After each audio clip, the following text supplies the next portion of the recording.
Hello and welcome to... No, you've done it the wrong way around. I was about to say hello and welcome to... We're not switching it up. It's only third episode. Hello and welcome to... Fantastically Odd. No, I got it wrong. Every time. Every time. Take two. Hello and welcome to... Fascinatingly Odd. Fantastically Queer, a podcast by... JK. And Darren. This week we have the lovely, the charming, the sweet, the funny, the smart... Ferocious. Yes, strong. Poonum, we didn't actually say her name. Poonum is a queer creative. She is a... Designer, Creative director, run my own business. She's doing her own introduction right now. I volunteered for Pride in London as the head of design for a couple of years as well. So she's done a lot. Not really.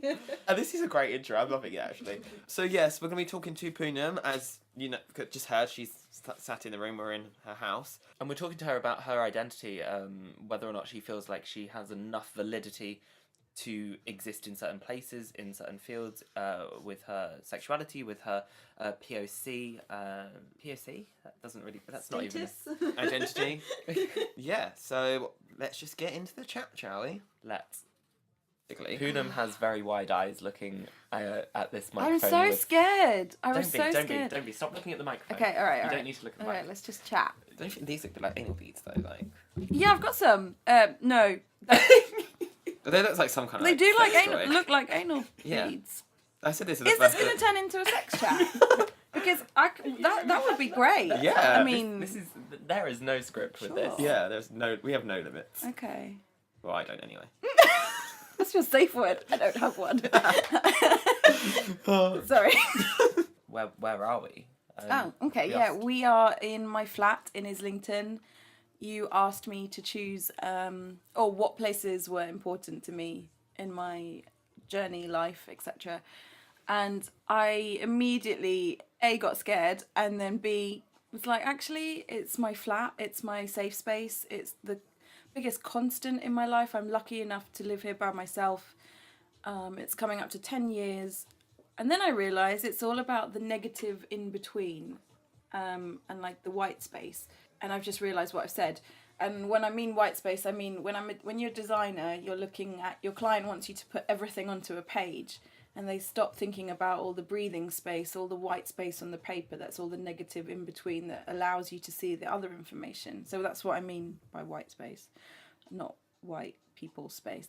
Anyway, yeah, so basically a lot of my journey happened in those downtime moments, in the in-between moments, in the crying in bed, in the laughing on the sofa, it wasn't all just at big events or clubs or prides or, so actually this is my safe space, my prison also sometimes, and the place where I'm probably most comfortable about talking about things.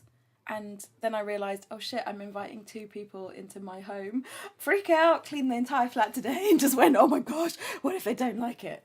Welcome. It's a really nice place you have, though. Like, Thank it's you. genuinely really nice. Like, it's a home. Yeah. And it's very you. Like, Yeah. I like how there's stuff all over There's on the walls. stuff.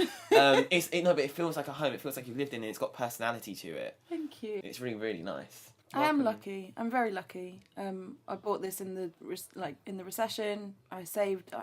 No one needs to know this story, do they? Really? I was like, I went to uni. I came home from uni, and I lived at home, and I saved up a shitload of money to be able to put down a deposit on this flat. And that was my first time that I moved out of home. Actually, 10 years ago.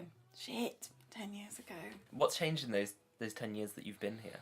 For me. Fuck. The podcast is about you, Poonum. Oh, so- yeah. yeah. For me... No, talk about Islington. Well, gentrification. Let's just talk about that. For me, a lot's happened in 10 years. I was 27 when I moved here.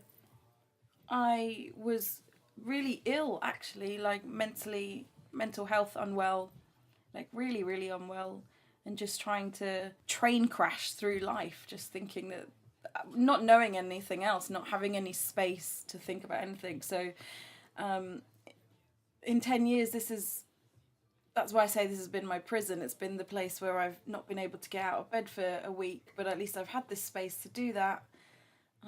It's the place where I've had partners living with me, where I've had arguments, where I've had friends come over, 10 years is a long time. I've gotten over drug addictions, mental health crashes, being in a crisis house, jobs, trying to kill myself. And I know I speak about it in a very blasé way, or it sounds like that. It's not been blasé or easy. And my LGBT, or my queer identity, I has been shit. A lot's happened, actually.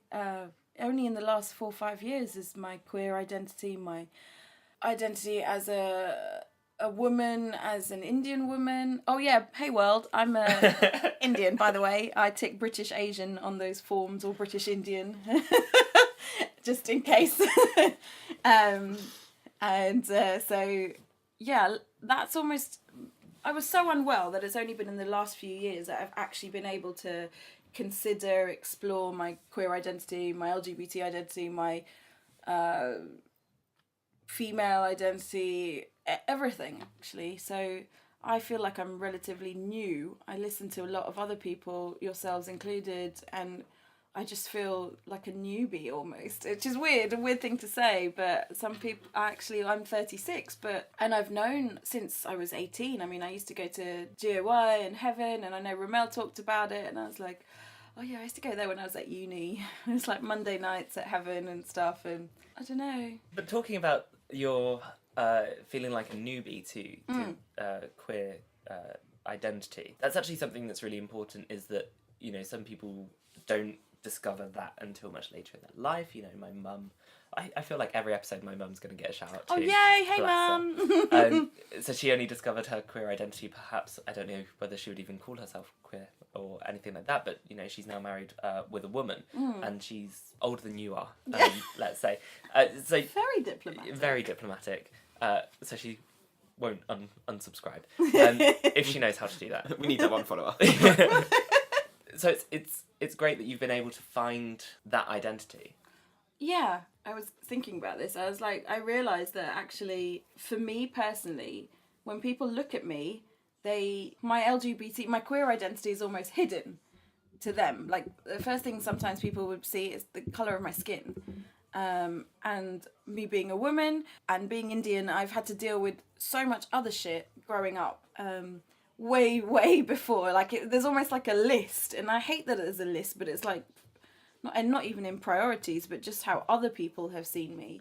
And there are lots of, you know, more examples of like racism and things like that I've had to deal with first before I've been able to explore my queer identity. So, and I'm lucky that I even get to do that, and I know that I have the privilege to do that, and I'm really happy that I've almost got to do it later in life as well, because the earlier parts of my life was a fucking train wreck, basically. So it's been a really nice time to be able to discover and explore. I thought my snake was trying to escape there. I was like, oh, this is not the time or the place. So yeah. And so the other thing that I thought about was that I never had representation when I was growing up. I never had mirrors. I still don't believe I do. And that's another reason why I was like, I need to do this. I want to do this. I want to talk to you both. Because if there is anyone out there that can go, oh, I'm kind of like her, or I had that experience, and they hadn't seen that before, then great, that's good, because I never had that when I was growing up. I grew up in a really super white-facing environment, and I don't think that was bad. I know a lot of people are saying to me at the moment that's really bad, and I'm just like, I think it makes me really adaptable.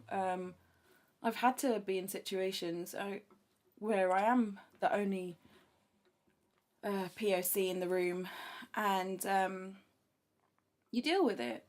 It's not easy and it's exhausting, but you do deal with it. And there's a lot of other stuff that I want to say about that I've just kind of forgotten, or it's just kind of quite a lot to talk about. But I think when you are the only one in the room, you have the opportunity to make the change and make that voice visible. I think, like, happens a lot with, like, Micah at the moment. I'm normally the only, like, non-binary person in the room. Yeah. And you're the catalyst for people to experience that kind of culture, that kind of lifestyle. Like, you're the one that will have to explain to people what, like, pronouns are, or what, like, that kind of, like, what Indian culture is to those people. And yeah, that is tiring, and it can get old really quickly. But at the same time, you're the one that's going to make those people think about that, and you're going to be the person that they'll remember Yes. to hopefully encourage more people to Right. be in those situations. And that's how I kind of see it. I'm in those kind of situations a lot, and I don't really hang out in spaces that are LGBT a lot. Actually, a lot of the spaces that I hang around with, friends, work, family, are all very heteronormative spaces. And you're right, you are totally right. I am the one that has to sometimes explain, but I've been doing that all my life because I was the Indian that decided to do a creative career. And again, I was like either the black sheep within my own community, or the alternative Indian, or you're the different one, even within my own community and within my own family and so even now, like, people are reclaiming the word desi.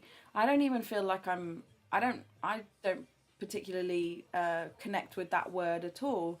I don't feel very comfortable in a massively Indian space either, or LGBT Indian space. So I'm having a lot of questions and conversations in my head, and with my therapist as well, about my own identity. My parents were born in Africa, and my grandparents were born in India. I don't really feel any kind of connection. And then I was born in London, and grew up here, and my parents met here and got married here as well. So I've been trying to figure out my identity over the past 4 or 5 years a lot. It's been really hard, but you're right, that idea of, I think I've always thought that I'm not an activist.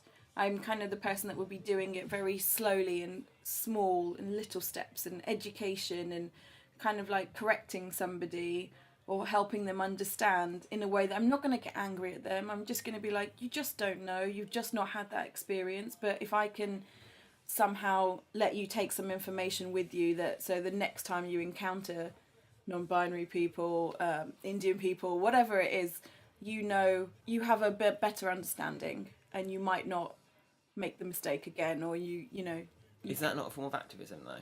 Like, just because you're not shouting from the Oh, damn rooftop... you! But just because you're not shouting from the rooftop about, like, and getting angry and, like, holding a placard or whatever, but actually those small things, that's still a form of activism, isn't it not? Maybe. I don't know what the dictionary definition of activism is. Maybe we should look that up, actually. There's a dictionary behind. I was like, oh, maybe we should look that up. Where's the dictionary? Or we could just use The that modern Oxford- technology. No, look, there's an Oxford Illustrated Dictionary. See who's going to get there first. There you go. The race is on. The race is on. Go. What am I looking for? What was the word? Activist. Activist. Google says activist, a person who campaigns to bring about political or social change, or campaigning to bring about political or social change. Activist, noun. One who advocates taking action. Oh, Jesus. Isn't that all of us when we breathe or move or like... It's a very open vague, term. Yeah. right? I'm like, yes, then I am an activist. Yeah.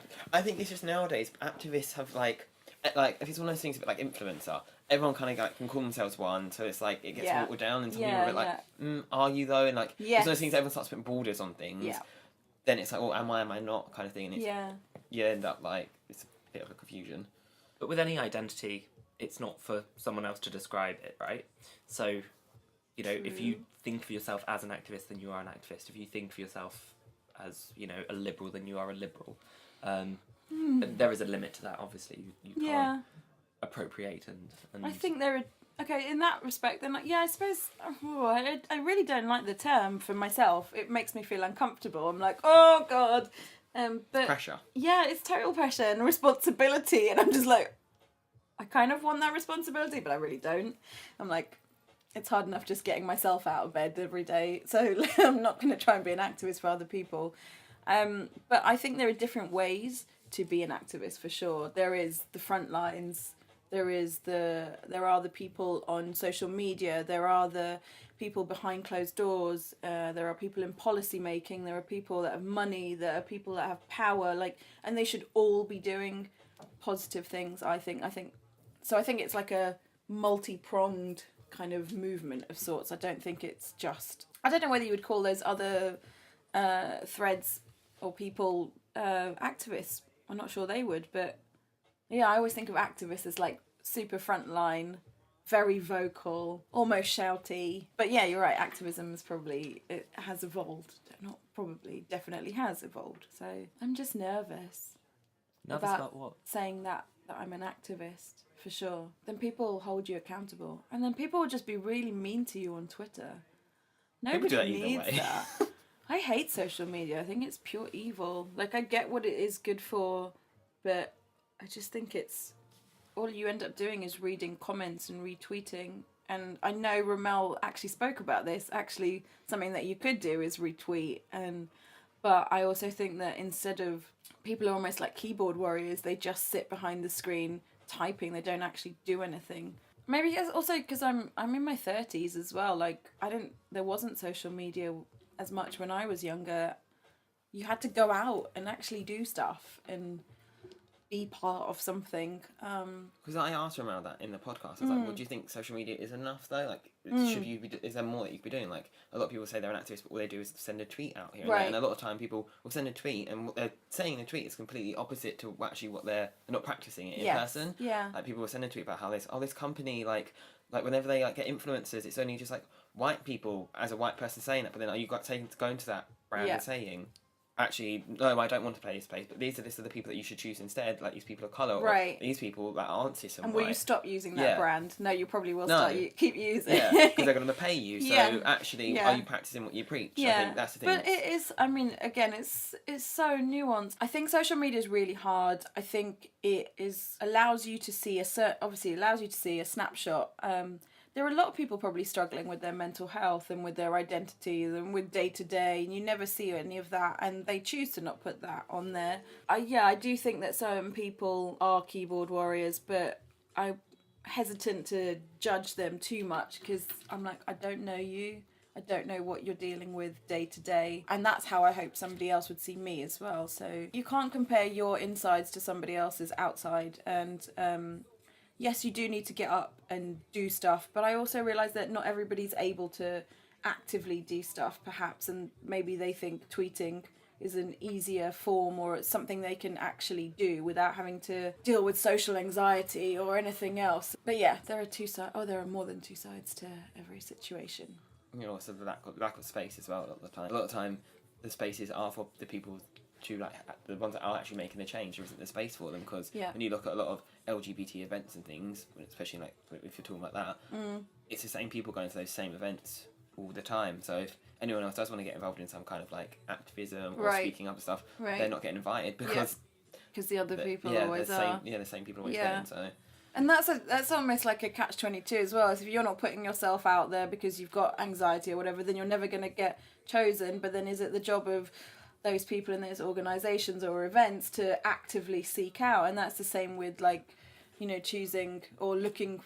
It's a conversation I've been had with some people, like, on LinkedIn, about it's not people of colour's job to find people. It's like, if you're an organisation that's primarily white, and you're looking for diversity or whatever, you need to do the work. You need to do some Googling, you need to do some searching. It shouldn't be us having to come to you. Because I think that's the line between tokenism and actual inclusion, isn't it? Diversity and inclusion. It's, you know, you putting in the effort to actually find a person of colour or someone of talent, or are you just trying to, you know, tick a box? I know. And I know I've ticked lots of boxes, I mean, through my career. And I know some people have certain views on it, and my views are, whenever I'm a designer, so whenever I got hired for a job, which is a white male industry mainly, I always thought, I was maybe naive to think, but I always thought I got hired for the job because of my creative ability and because of my skill. I still actually believe that, to be fair. I'm a pretty fucking awesome designer, so I don't really think that somebody, I just think it's detrimental in some ways to, like, hire somebody just because I tick the box if I can't actually do the job. But I understand it happens. But yeah, I used to tick a lot of boxes, especially in corporate world as well. And sometimes I'm like, should I just use it? Screw it, I'm just going to use it. I'm a female creative director who's Indian, and you don't see any of those, and I run my own business. I'm going to be like, okay, I'm going to maybe use this.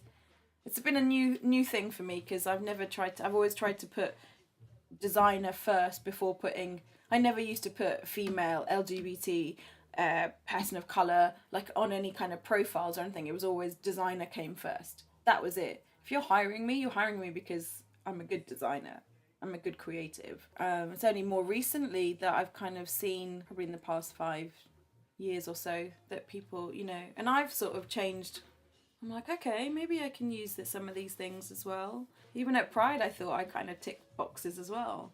As the head of design, I was like, again, female, person of colour. In my team, there wasn't a lot of diversity. We all knew that. I kind of helped lift those percentages. So it's kind of maybe turn it back and use it as a bit of a form of empowerment, isn't it? Yeah. Like, oh, you're gonna make push me down for these. Actually, right. no, I'm gonna flip on its head, and these are actually the things that play the system, I guess. Right. A bit. And again, I'm lucky. I'm lucky I get to do that. Not everyone does. I have privilege. I have a network around me to make sure my mental health. And myself, I'm more well right now that I'm able to do that. I may not have been able to do that 5-10 years ago. In fact, I probably didn't as much. It's only now that I'm like, okay, I have the space to think about this, that it's not going to harm me. Parents are amazing. My friend group is amazing. My therapist is amazing. Like, everyone around me. I mean, I've done the hard fucking work, but yeah, I get that not everyone has that. If I have that privilege, I want to try and use it in a good way to lift others that perhaps don't have that privilege or aren't able to perhaps say certain things. And I know, like, the Ramel said something about, like, you should give up your space for somebody else. And I totally agree with that. So I don't want to try and sound like, if I'm saying that I have the privilege to help others or to speak for, not to speak for others as such, but to help raise their voice. Help raise their voice, yeah, exactly. But not in a way to try and take their voice. Yeah. More like a conduit. I'm a conduit. Great. Not an activist, a conduit. I know, right? You're like, new word. Well, not a new word. Oh, God. I want to go back slightly to 4 or 5 years ago. Mm-hmm. When you said that you started perhaps exploring your queer identity. Was there a moment that you suddenly went, oh my God, or like how did that happen and what's happened since? It's weird. When I was trying to think about this. When I was 18 and I was going to GAY and I knew that I liked men and women at that time, I was like, I didn't identify as gay or lesbian, but I don't think I really knew the term like bisexual, and I'm not really sure at that time queer was used that much. I don't really remember, it was blurry. So it's been there since I was 18, and then it just got pushed. So then when it came up more recently, there wasn't really Pride, I'm going to say, has to be one of the big, Pride in London, one of the big moments. Oh look, this is Lizzo! Sorry, in the background. Oh, I know this song. I was like, hey Lizzo. She's not gonna. Is she gonna listen? We can at her. Oh, we totally can. So yeah, joining Pride in London, and that was recommended to me by a friend. That was probably one of my biggest moments. It was one of the scariest moments. I'd only been to maybe 2 Pride events before that, and because I realised I was like, you can't sit there and talk about change if you're not going to be part of it. Well, that was for me personally. And I was like, fuck it, I'm going to do something. I'm going to apply for this. I'm really scared, but I'm just going to do it. And it was a big, massive moment for me. It gave me this space where I felt my LGBT identity, my queer identity finally was like, I was like, oh my God, I can be me. These people I don't have to explain anything. That was a massive thing because of all the spaces that I've been in previously, non-LGBT plus spaces. For the first time, that was not something I had to constantly explain. People, yourselves included, everyone was just amazing. Like, they just accepted me. It was beautiful for me. I was just like, oh my God, these people! Drank way too much, probably because of that, because I was so happy. But, weirdly. Good way around. Yeah, good way around. Yeah, I was the one that loved to go to the pub. I mean, I know everyone loved to go to the pub after meetings and whatever, but for me it was more because I got to spend more time. Everyone else had things to do on the Saturday after our meetings. I was like, nope, I want to spend it with you. Can we go to the pub? I was like, I finally found some of my people. And then now it's only now that I'm sort of almost considering my Asian queer identity as well. Yeah, it's all been very, explorative, and it's not just all in one go, as nothing like that is for me. It's very gradual. It's very take some time back. Like with most communities, you kind of go into them, or you're in them, and then at some point you're like, no, this is not right, or I'm not enjoying this, I'm going to come back out. And then you step back in, or then you find your part of it which feels good, and the people that feel good, and so I'm still doing that, actually. So yeah, and I think I'll always be doing that. I hope I'll always be doing that, learning and developing and figuring out. And even something when we spoke about what do I want to talk about and about my queer journey, literally the first thing that came into my head was, and I emailed you and I said, what if I'm not queer enough? And that's something that's a fear, and a real fear for me, of like, I'm not queer enough, I'm not bi enough, I'm not femme enough, I'm not desi enough. And that's something that I still struggle with daily, actually. It's something that I'm trying to work on and understand that I am enough. We are all enough. But it's really hard with society and every day is just like, if you get through another day, it's like, well done, people. If you get through another hour, fucking well done, big wins or little wins. What, like, so when you say you don't feel enough, is that you putting pressure on yourself, or is it because you don't feel enough in the community? Like, has the community kind of made you feel like that, or the communities, like, what way around, or is it a bit I of both? probably do it to myself a lot, like my own insecurities. And again, I think it's something that I just don't see that representation in our LGBT communities either. And and actually this is where I hate social media as well, because that's almost my mirror at the moment, and it's not a good mirror. It is a good mirror in some ways. There's so many awesome things happening on social media and in the world, and that's great. For me personally, it's also just like, oh, I'm not that, but I can't see that. Where's my mirror? And it's something I've spoken about with a friend, Chloe, who you both know as well, and my therapist as well. It's like, you're your own mirror, and maybe if there isn't one, you need to be that mirror for somebody else. Again, I am doing this with you because... Is that the Iron Brew? I think it is, but it's very loud, isn't it? Placement for Iron Brew as well, although they changed their sugar content or their content or something, and now it's not very nice, apparently. But this is an old can. Oh, lovely. Put up all of the stops. Here's the... I give them Iron Brew. Let me just wipe the dust off the top of it. Well, at least it was cold. Yeah, so that's... Wait, what? It is a hard one. Sometimes I'm like, oh, am I doing this to myself more than the community's doing it to me? Are there enough spaces for... I don't know. I think it's more of a personal journey for me, actually. Like, I'm trying to figure out where I fit. Do I need to fit? If I don't, start your own. That's nerve-wracking and exhausting, but fuck it. This is why I'm so happy that you said that you would still do this. Yeah. Because I think that if you don't see the sort of person you associate with, then you perhaps need to take that plunge and go, yeah, I am here. Yeah. I do exist. My identities are valid. Yeah. And you were saying even last night you were kind of umming and ahhing about whether... I nearly cancelled on you both today. My anxiety for this has been like steadily escalating, and I was just like, I can't do this. I spoke to Chloe. I spoke to one of my partners. They're like, you're going to be amazing. You're going to be fine. And I realised that I was also really excited to talk to you both. Because I'm a little bit of a diva as well, and an exhibitionist. I've become more confident in myself over the past few years, and actually, why not do things that you've never done before? I did clock when we were checking the definition for activist, as I pulled the Oxford dictionary off the shelf, the book next to it. Oh yeah. Oh shit. Oh yeah, I've just seen that book. I'm not even going to say the title on air. Oh yeah. Oh my gosh, you should see some of the other books that I've got. We can do a book review if you want. I feel like we should say what it was. I mean, if a family's watching, like, they're not going to be listening anyway, for one, and two, it's okay. The book's title is called Fetish. It was actually given to me by my photography tutor at uni.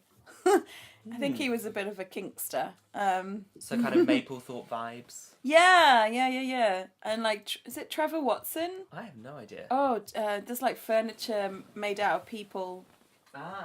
Like, I don't think that book is, but I think that book is the first... Oh, no, not that book. I've got loads of books. Yeah, have a look. Pull it out. It's from the library. I don't know if it was stolen. I apologise, UEL library. It's a very interesting book.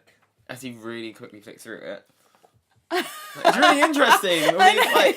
All these words I'm ignoring. Oh, wait, but you should see this other book that I have. It's really cool. more so from an aesthetic point of view. All about the aesthetic. Oh, look at it's this pink. book. I wish you could all see this. Poonum has pulled out a book which is baby pink and has the title Porn ?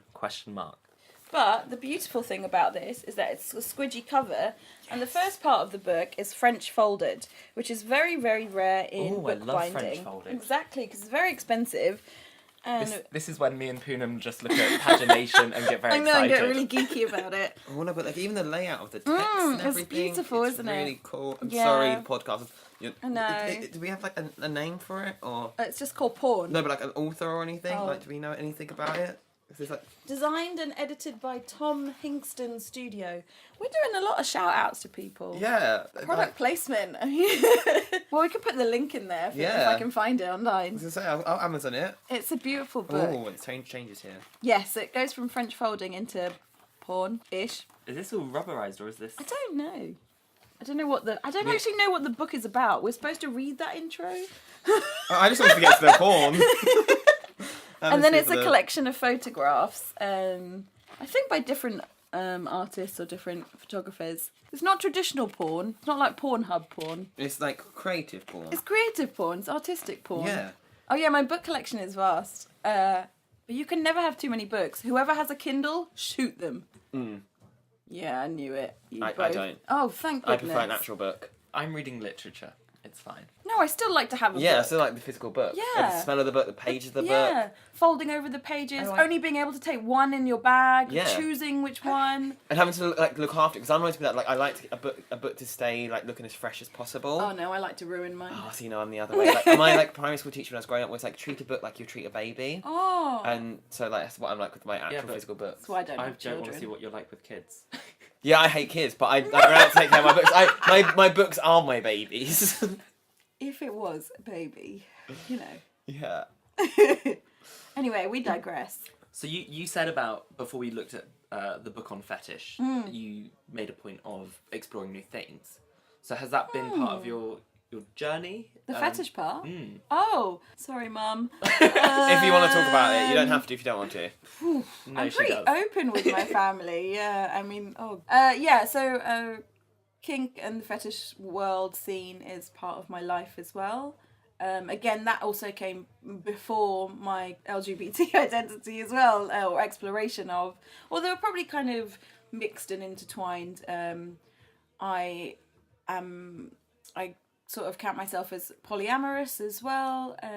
That's also something that's been developing over the years. Yeah, my relationships have been kink involved. We can go into my bedroom and I can show you my collections if you like. I'm joking. Behind Darren there is a pile of latex clothing. So. I loved how we walked in and the first thing you said was sorry about the latex that's on the shelf behind you.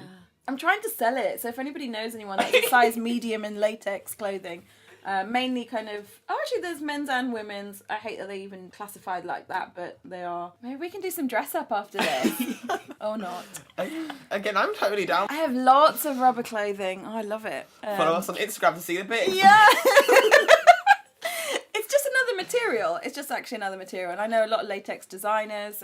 Yeah, totally. Kink has been part of the journey as well, part of the exploration of my own identity. And actually that's probably where more of my queer LGBT identity has been explored as well. It's a more liberal place. It's also like being at school and really cliquey, and which is horrible too. So now it's more of a private thing for me.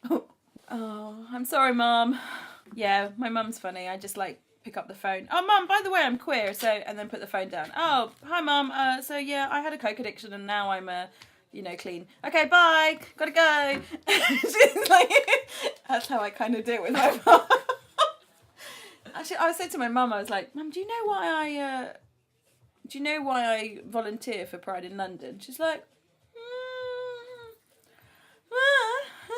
and I was like, okay, because I identify as bisexual, as queer, and she's like, okay, cool. It's pretty much it. My parents are amazing. They've been through a lot with me, and they're so happy to learn and continually learn. They are open to that, and I am so proud of them. There's something that I really like to do something about that kind of education Because there are still a lot of families and parents and people, older generations, that don't really know how to speak to younger people or understand anything, and they're not just going to go on Google and find something out. Actually, there needs to be some education pieces or workshops, or just, I don't know what it is. I wanted to do it with mental health and the Asian community, because that's been massive for me.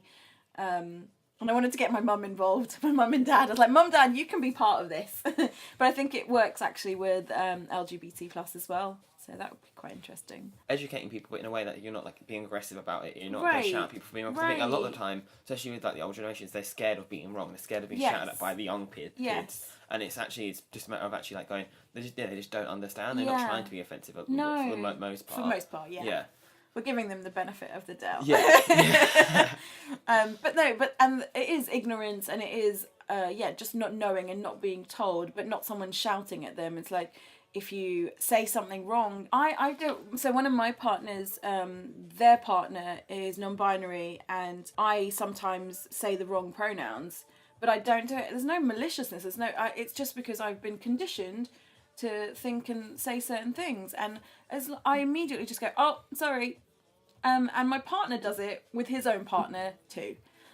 So he's like, and I think that's the thing that it will be for people to understand, for older generations, like, it's okay to make the mistake, as long as you're, aware of it, correcting yourself, trying to move on and move forward from that and learn. And people are capable of learning. They are, like, they may be stupidly stubborn as fuck, but, shove it down their throats enough and they might stop. No, my parents are awesome, actually. I love them. Oh, I'm lucky. Again, I feel really lucky and privileged to have amazing parents. Again, I know not everyone has good support structures and support networks either, and I can't even imagine how hard that must be, really. So, again, it's like, if I can help in any way, then I would like to try. I think that's like, going back to like what we talk about privilege and things like that. Nowadays, because privilege is such a thing that people talk about so much, a lot of time people feel guilty for having the privilege they have a lot. And I think that's something like comes across like a lot of how you're talking. It's like you almost sound like you're guilty for having these privileges when at the same time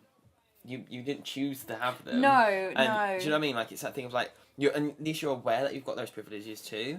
And you understand that not everyone does. And I think that's when with the issue of privileges, it's when people aren't aware that they've got them and act like they don't have them. That's when there's an issue. Like, people shouldn't feel guilty for having privilege. Like Ramel said last week, everyone's got different privileges to a certain extent. It's layered, and like Ramel and I both say that we have certain privileges. We don't have other privileges, but we have certain privileges. And yeah, you're right. I feel super guilty about having my privilege. It's something I've had to really like actively think about and be like, I was born into a certain situation. I did not have a choice about that. If you can try and use it in certain ways and be aware of it, then yes, great. So that's what I'm trying to do.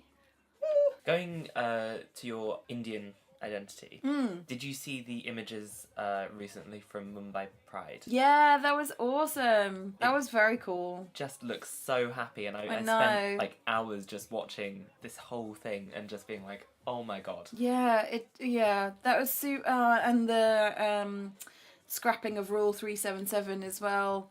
Oh, that's amazing. It's amazing, but I also feel very disconnected from it. I'm not gonna lie, like don't feel very Indian. It's something that I've spoken about with my family lots. I used to get called a coconut or bounty from Indian people too. I think that's been the hardest thing for me as well. Not from white people, from non-white people within my own community is where I'm like, I'm not Indian enough. I'm like, what the hell does that mean? Been a lot of like cultural and gender issues as well, and I'm almost nervous to talk about it because I don't really know. I don't want to offend other Indian people by even talking about it. That's how nervous I am about it. Like, there's a lot of like Asians, and I went to the Protein Dishoom event for Rule 377 being scrapped, and it was amazing. I felt super awkward being in a massive room full of other Indian people, as I think a lot of the Indian people felt really awkward because they've never been in spaces where there's just like loads of Indian people. And I was like, this is weird. It's like being at a wedding. And I'm like, okay. It's the area that I'm delving into at the moment for myself. Where do I sit? Where do I fit? I know I hate the term that I hate the fact that I feel like I need to fit. But we all want to belong.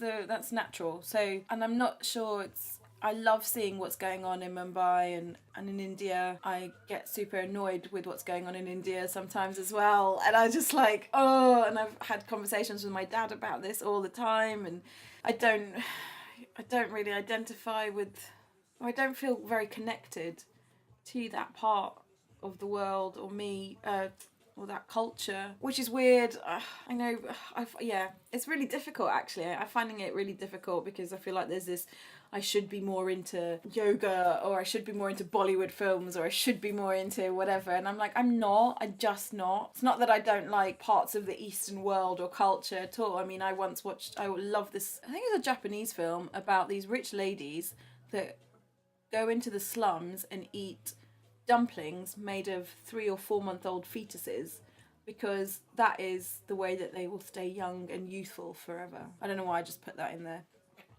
It's a great film, you should check it out. But I don't like Bollywood films. It's not because it's Indian, it's just because I don't like Bollywood films. But it is, I'm finding it hard. My parents moved over here and they lived in a pretty much a white community as well. Like, I didn't grow up with loads of Indian people around me.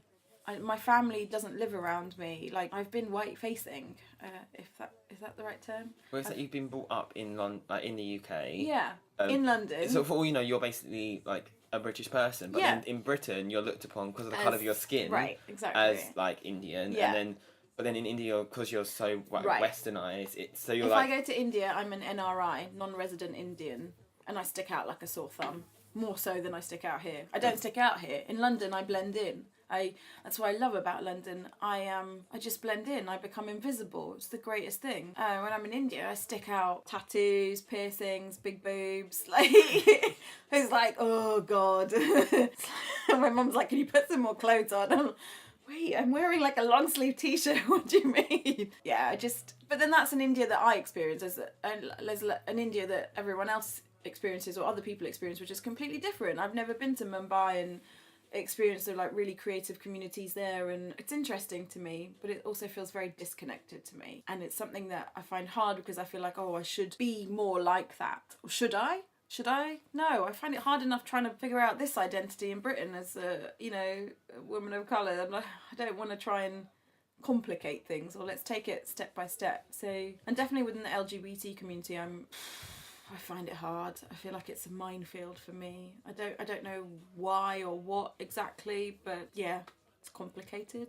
The LGBT community focuses itself a lot on definitions and borders. Yeah. I find, like, I was watching a video the other day from a YouTuber who, like, they're a non-binary YouTuber, but they've taken that, like, and when they first came out, they had it on their like bio and things like that, but they got such a backlash, and they got so from the LGBT community of saying to them, you're like, because you don't look this way, you're not non-binary, or you're not, because you're doing this, you're not doing that enough, you're not this enough. From the LGBT community, that they ended up, like, saying they didn't want to be a face of the non-binary community. Wow. They took it off all their, like, of everything, and they were actually pushing themselves to, like, to wear makeup, to wear high heels, and they didn't really particularly want to. But everyone kept telling them that's the way they should look, and I get that a lot as well. It's like, if I'm not wearing like, loads of makeup, if I'm not wearing like clothes that are, like, could be kind of feminine, I'm not being non-binary, so I'm going to get misgendered, and I'm not. Do you know what I mean? And it's like that kind of thing, and even within the LGBT community, even though they go on about how they don't want binaries and things like that, labels are very much a rigid part of the community, which I get, like you said earlier, is because of community. You want to have a sense of belonging, but at the same time, you're putting borders around things that.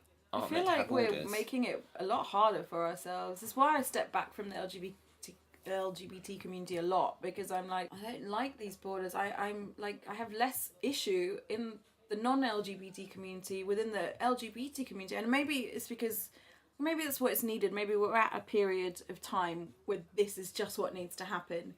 It needs to do this and then break and then change and evolve and develop, and I don't know. I wonder if it's just a period of change. I hope it is, but I definitely feel like I need to be a certain way to be Indian almost in the LGBT community, and I'm sure that's not true, and I'm sure maybe that's a lot of that I'm putting on myself, but I'm a victim of social media as well. I'm not going to lie, like, I have to sometimes actively stop that mindless scrolling that I just do, and I'm like, no, I've put a time limit thing on my iPhone of like, you've reached your social media time limit.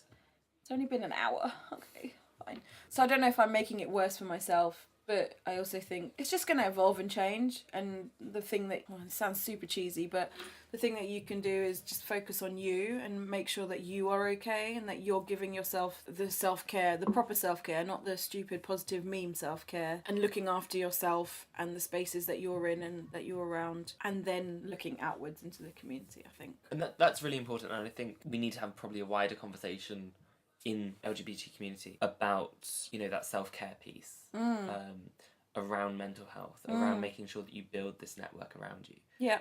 Because suicide and mental health plays a massive part in young gay guys' lives, in queer people coming of age. You know, anyone in our community is more susceptible because of, you know, being a minority. Yeah, definitely. I think there needs to be... It's hard to say, where does it start? Does it start at... You know, does it start at home? Does it start education? Does it start in LGBT? Well, it should start everywhere. It's something I would. Yeah, I don't really know what to say about it. I'm like, actually, yeah, it's a big piece. I've always, weirdly for me, my mental health has always actually been very separate.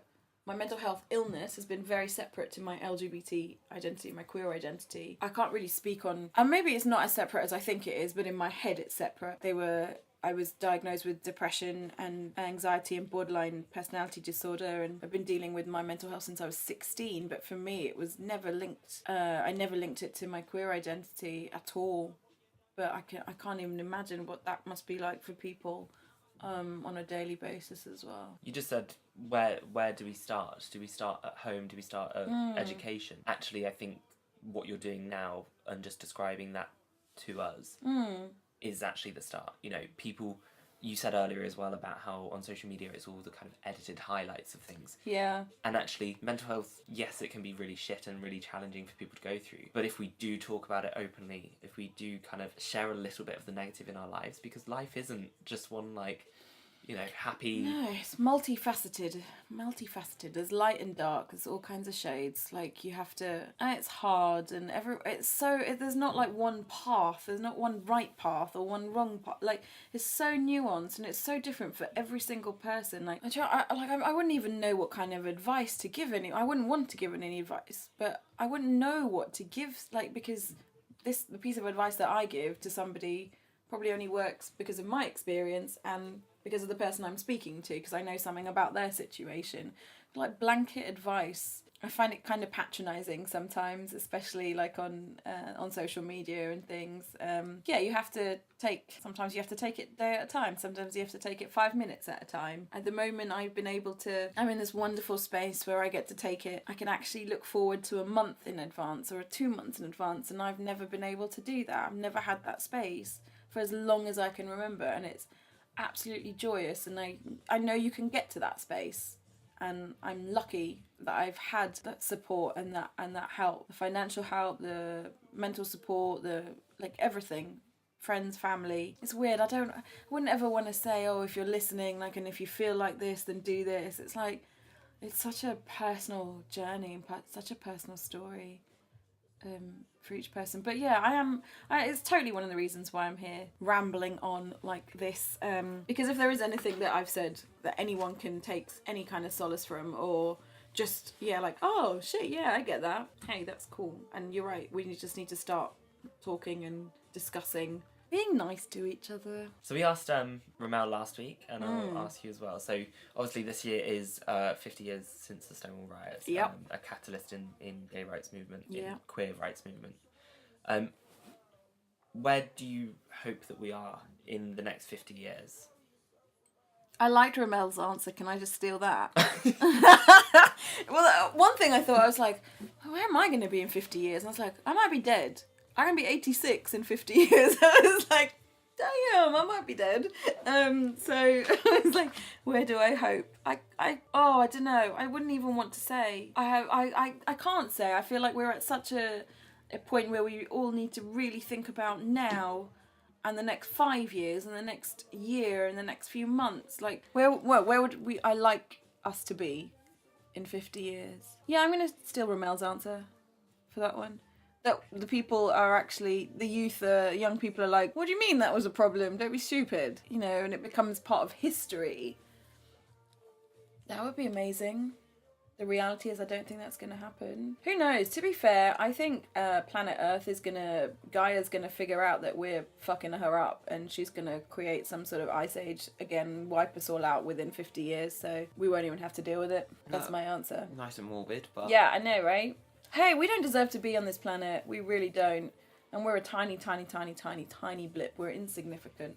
I quite like that. Keeps you grounded. Something like that, yeah.